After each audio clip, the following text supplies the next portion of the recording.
आइए कोई बात नहीं, ये स्लिप कर रहा है। आइए अच्छा तो हल्का हो जाए, हटा के स्लिप नहीं करेगा, साइड से मारिए। है ना आजा आओ ना मुर्गी। चलो चलो देखो देखो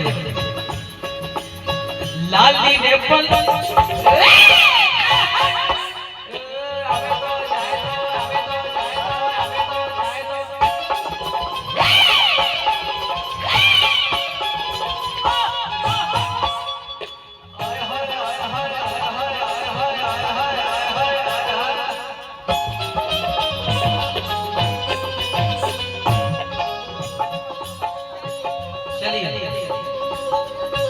लाली रे पलंगिया